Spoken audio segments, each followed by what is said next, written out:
오늘날 축구는 우리가 독일이라는 나라를 떠올릴 때 맥주, 소세지와 더불어 가장 먼저 생각나는 이미지 중 하나입니다.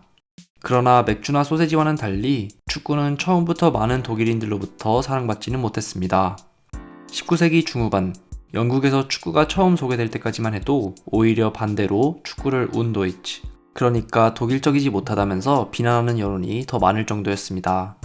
여기에는 1870년대 이후 막 통일된 독일이 영국에게 가진 경쟁의식이 큰 역할을 했습니다.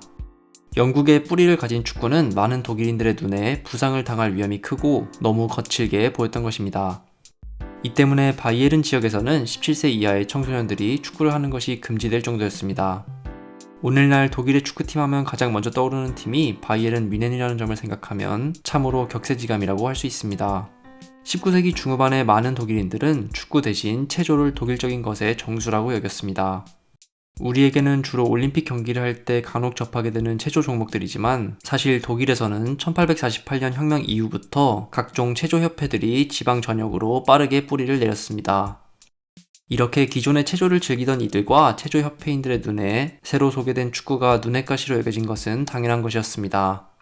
이들은 절제된 체조가 새롭게 제국 형태로 통일된 독일의 위계 질서를 잘 상징한다고 주장하면서 반대로 단체로 질서 없이 어지럽게 몰려다니는 축구는 전혀 독일적이지 않은 무질서를 나타낸다고 비난했습니다. 축구를 독일의 김나지움, 우리로 치면 인문계 고등학교에 처음으로 소개시켜준 이 중 한 명이었던 콘라드 코흐라는 교사가 1885년에 한 말, 많은 체조인들이 축구가 다른 신체 운동에 대한 흥미를 없애버릴까 두려워한다는 말은 이런 정서를 잘 보여줍니다. 게다가 축구 경기를 할 때 선수들이 같은 팀원끼리 의사소통을 하기 위해 내는 큰 소리도 축구를 처음 접한 많은 이들의 눈에는 듣기 싫은 소음으로 여겨졌습니다. 때문에 산책을 즐기던 이들이 축구하는 소리가 듣기 싫어 경찰에 신고한 사례도 심심치 않게 찾아볼 수 있었습니다. 사실 코흐는 자신이 교사로 근무하는 브라운슈바이크의 학교에서 축구하는 거리가 먼 고대 그리스어와 라틴어를 가르치는 선생님이었습니다. 그러나 그는 학생들로부터 라우프 코흐, 즉 달리는 코흐라는 별명을 얻었을 정도로 민첩함을 자랑하는 인물이었습니다. 그런데 그런 코흐에게 한 가지 걱정거리가 있었습니다. 19세기 중후반 독일에서 산업화가 시작되고 도시화가 급격하게 진행되면서 자신이 가르치는 청소년들이 점점 건강한 신체 운동을 멀리하고 있다는 걱정이었습니다.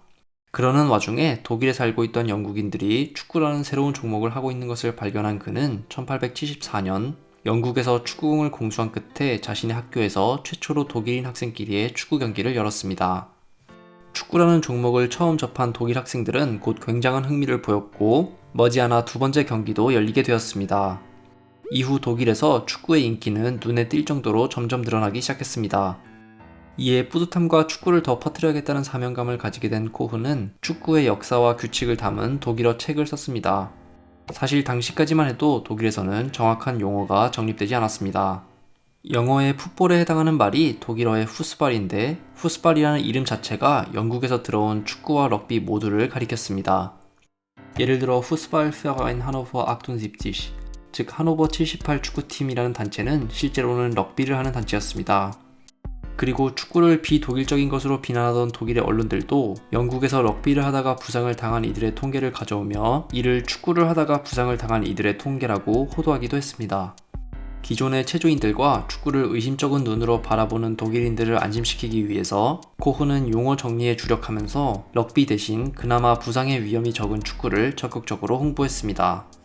코흐가 축구를 적극적으로 독일에 소개한 이후 독일에서도 축구를 즐기는 이들이 많아지면서 자연스럽게 새롭게 들어온 축구와 기존부터 있었던 체조 사이의 경쟁 관계는 더욱 심화되었습니다. 독일 체조일보라는 신문사는 스위스에서 13살 청소년이 축구를 하다가 공에 머리를 맞고 사망한 사건 등을 적극적으로 보도하면서 축구가 위험한 운동이라는 인식을 퍼뜨리고자 했습니다. 반대로 축구인들은 이에 반박하면서 체조야말로 환기도 안 되는 실내에서 하는 운동이라고 비꼬았습니다.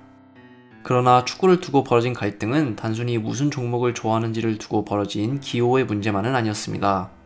앞서 언급되었듯이 독일에서는 산업화가 일어나면서 도시화가 급격히 진행됐고 이는 새로운 노동자 계층의 등장을 불러일으켰습니다. 새롭게 축구를 좋아하게 된 이들도 주로 이렇게 산업화가 급격하게 이뤄지기 시작한 곳에 분포했습니다.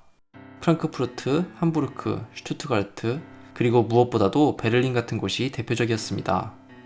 1890년이 되면 베를린에만 무려 12개의 축구팀이 있을 정도였습니다. 축구에 관심이 있는 이라면 대부분이 아는 바이에른 뮌헨이라는 축구팀도 원래는 뮌헨 남성체조연맹이라는 단체 안에 속해 있었던 작은 하위 집단이었는데 점점 늘어나는 축구 인기와 함께 1900년 독자적인 팀으로 독립해 나갔습니다. 게다가 이렇게 여러 지역에서 팀들이 늘어나면서 다른 지역 팀끼리의 경기나 대회도 열리게 되었는데 이는 새롭게 깔린 철도가 없었다면 생각하기 힘든 일이었습니다. 그러니까 축구의 폭발적인 인기와 성장은 산업화라는 역사적인 맥락 속에서 일어난 현상이었던 것입니다. 1899년에는 세 차례에 걸쳐 최초로 독일과 영국의 국가대표 대항전이 열렸는데 당시만 해도 영국에 비해 축구에 있어서의 발전이 뒤떨어졌던 독일은 모든 경기에서의 참패를 경험해야 했습니다. 기록에 따르면 독일팀은 2대13, 2대10, 그리고 0대7로 영국팀에게 패배했습니다.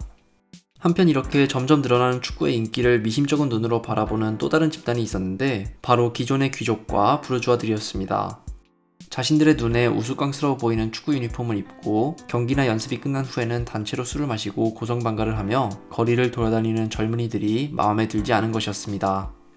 19세기 후반 제국의 형태로 통일된 비교적 보수적 분위기를 자랑하던 독일에서 이런 젊은이들의 모습은 우리가 오늘날 생각하는 것보다 더 심한 사회적 갈등을 불러일으켰습니다.